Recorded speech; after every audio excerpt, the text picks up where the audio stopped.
नमस्कार दोस्तों, national affair में आपका स्वागत है। मैं हूं कुमार। और देखिए, रिसेंटली वर्ल्ड बैंक के एक रिसर्च ग्रुप ने एक पेपर पब्लिश किया है इंडिया की पॉवर्टी को लेकर, और इसमें जो इंडिया की पॉवर्टी का एनालिसिस किया गया है और जो रिजल्ट आए हैं वो इंडिया के लिए काफी खुश करने वाले हैं। इस रिसर्च पेपर में बताया गया कि इंडिया में जो एक्सट्रीम पॉवर्टी है वो 2011 के मुकाबले 2019 में 12.3% डिक्रीज हुई है, यानी उसमें 12.3% की कमी आई है। अब देखिए, यहाँ पर एक्सट्रीम पॉवर्टी की बात की गई है, तो एक्सट्रीम पॉवर्टी की अगर बात करें तो according to the World Bank definition, extreme poverty के अंडर वो लोग आते हैं जिनकी पर डे इनकम है $1.90 से कम, यानी अगर इंडियन रुपीस में कहें तो 145 रुपए से कम।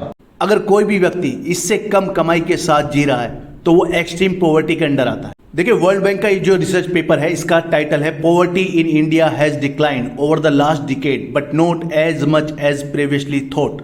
इसका मतलब है कि पिछले दशक में इंडिया में गरीबी कम हुई है, लेकिन उतना नहीं जितना सोचा था। और इसके ऑथर है Sutirtha Sinha Roy and Roy van der Veet. इन दोनों लोगों ने मिलकर ये रिसर्च पेपर तैयार किया है और इसमें इंडिया के बारे में कुछ पॉजिटिव चीजें निकल कर आई हैं। अब देखिए, इस रिसर्च पेपर के अकॉर्डिंग जो रूरल पॉवर्टी है, यानी ग्रामीण एरिया में जो गरीबी है, उसमें ज्यादा कमी आई है as compare to urban area.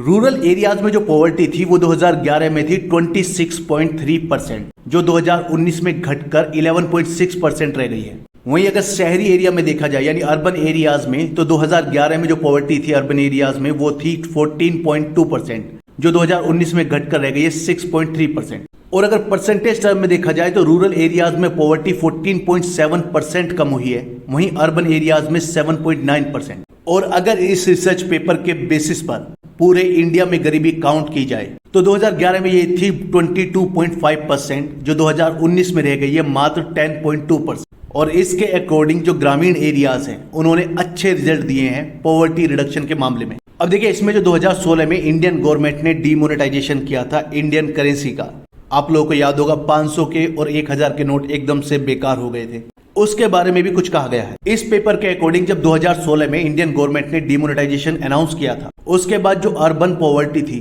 उसमें 2 परसेंटेज पॉइंट की बढ़ोतरी हुई थी, वहीं रूरल पॉवर्टी में 10 बेसिस पॉइंट की बढ़ोतरी हुई थी। इसका मतलब ये कि डीमोनेटाइजेशन का गरीब लोगों पर नेगेटिव इफेक्ट पड़ा था। अच्छा, इस सर्वे में एक और इंटरेस्टिंग चीज सामने आई है। इसके अकॉर्डिंग जो इंडिया में स्मॉल फार्मर हैं, जिनके पास बहुत कम लैंड होल्डिंग है, यानी बहुत कम जमीन है, उनके केसेस में हायर ग्रोथ देखी गई है। अगर उन फार्मर्स की बात करें जिनके पास स्मॉलेस्ट लैंड होल्डिंग है, तो उनकी रियल इनकम में एनुअली 10% की ग्रोथ देखी गई है। वहीं अगर बड़े फार्मर्स की बात करें तो उनकी एनुअल इनकम में सिर्फ 2% की बढ़ोतरी हुई है। अब देखिए, शायद आप लोगों के दिमाग में क्वेश्चन आए कि ये तो वर्ल्ड बैंक का एस्टिमेशन है, इस पर क्यों यकीन किया जाए। तो मैं यहाँ आपको बता दूं कि वर्ल्ड बैंक और IMF की रिपोर्ट्स के बेसिस पर ही पॉवर्टी का एस्टिमेशन होता है, क्योंकि इंडियन गवर्नमेंट का रिसेंटली कोई भी एस्टिमेशन नहीं आया है इंडिया की पॉवर्टी को लेकर और इंडिया में कितने गरीब हैं कितने अमीर हैं इस बात को लेकर। जनरली इंडिया में पॉवर्टी का जो एस्टिमेशन होता है वो नेशनल सैंपल सर्वे ऑर्गेनाइजेशन के बेसिस पर होता है, यानी NSSO। वो पूरे इंडिया में सर्वे करती है और उसी के बेसिस पर एस्टिमेट किया जाता है कि इंडिया में पॉवर्टी का स्टेटस क्या है। लेकिन आप लोग शायद जानकर ये हैरान हो कि 2011 के बाद NSSO का कोई भी सर्वे आया ही नहीं। अब आप ये क्वेश्चन पूछ सकते हैं कि जब इंडिया में नेशनल सैंपल सर्वे ऑर्गेनाइजेशन का कोई कंजप्शन एक्सपेंडिचर आया ही नहीं 2011 के बाद से, तो वर्ल्ड बैंक ने कैसे कैलकुलेट किया कि इंडिया में कितनी पॉवर्टी है। तो इस पेपर के लिए वर्ल्ड बैंक के रिसर्चर्स ने जो डेटा यूज किया है वो किया है consumer pyramid household survey, यानी CPHS का, जिसे रिलीज करती है centre for monitoring Indian economy, जो एक इंडिपेंडेंट नॉन गवर्नमेंट एंटिटी है that serve both as economic think tank as well as a business information company. इसे गवर्नमेंट ऑफ इंडिया ने 2014 से रिलीज करना स्टार्ट किया है और ये हर 4 महीने के इंटरवल पर कलेक्ट किया जाता है। अब देखिए, जो कंज्यूमर पिरामिड हाउस होल्ड सर्वे है, इसे आज भी इंडिया में सेकंड बेस्ट सर्वे माना जाता है पॉवर्टी मेजरमेंट के लिए। फर्स्ट नंबर पर अभी भी नेशनल सैंपल सर्वे ही आता है, जिसमें हाउस होल्ड का कंजप्शन एक्सपेंडिचर सर्वे किया जाता है, लेकिन वो 2011 के बाद से रिलीज ही नहीं किया गया।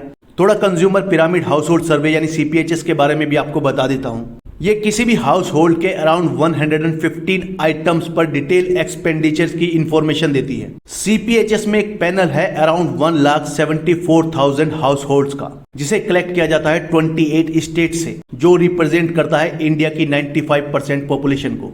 और जनवरी 2014 के बाद से इसे हर 4 महीने के अंतराल पर कलेक्ट किया जाता है, यानी आप कह सकते हैं कि ये मोस्टली अपडेटेड रहता है। और इसी का यूज किया है वर्ल्ड बैंक के रिसर्चर ने इस रिपोर्ट को पब्लिश करने के लिए, साथ ही इंडिया में पॉवर्टी एस्टिमेट करने के लिए। अब देखिए, ये कोई इकलौता रिसर्च पेपर नहीं है किसी मल्टीलेटरल एजेंसी का जिसने इंडिया में पॉवर्टी रिडक्शन की बात कही है। इसी महीने IMF यानी इंटरनेशनल मॉनेटरी फंड के कुछ इकोनॉमिस्ट ने भी एक ऐसा ही रिसर्च पेपर पब्लिश किया था जिसमें कुछ इसी तरीके की फाइंडिंग्स दिखाई गई थी।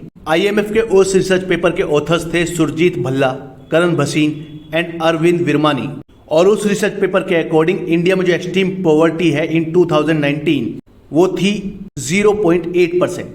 और उस रिसर्च पेपर के अकॉर्डिंग 2020 में पेंडेमिक के बावजूद भी ये एक्सट्रीम पॉवर्टी 0.8% के लेवल पर ही थी। और इसका मेन रीजन बताया गया था प्रधानमंत्री गरीब कल्याण योजना को, जिसके अंडर गरीबों को मुफ्त राशन बांटा गया था।